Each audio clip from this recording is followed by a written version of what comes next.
চারতলাবাসী আপনারা কি আছেন? আপনারা কি জেগে আছেন?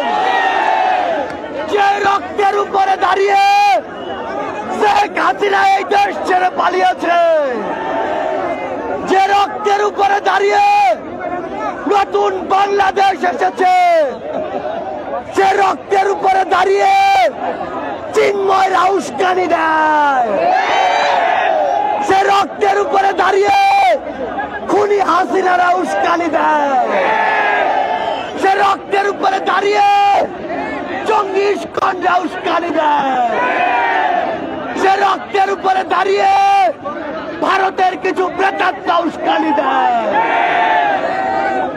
আমরা স্পষ্ট করে সকল প্রেতাত্মাদেরকে বলে দিতে চাই, আমরা 16 বছরের খুনি হাসিনাকে দেশ ছাড়া করেছি।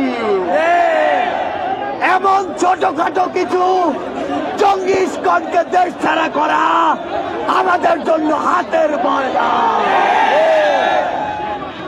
বীর চট্টলাবাসী একটা জিনিস মনে রাখতে হবে, আপনাদের মাধ্যমে পুরো বাংলাদেশকে আমরা চালিয়ে দিতে চাই।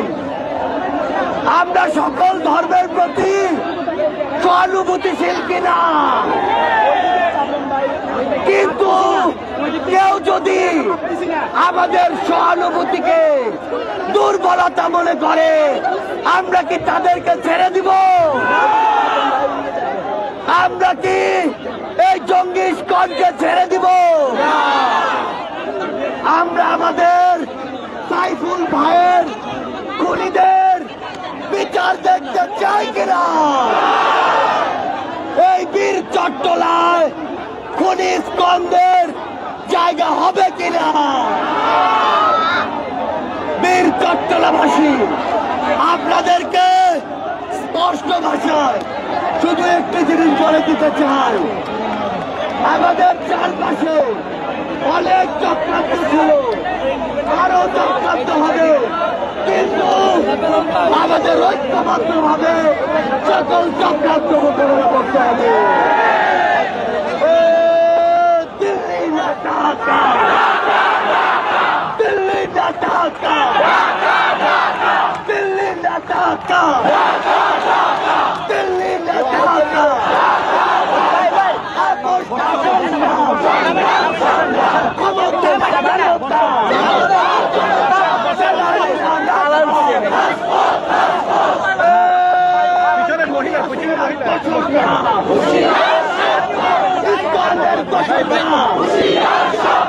জঙ্গির দোসররা, ভারতের দালালেরা, হাসিনার দালালেরা, দাদাদের দালালেরা, ইস্কনের দালালেরা, জঙ্গির দালালেরা, দিল্লি না ঢাকা।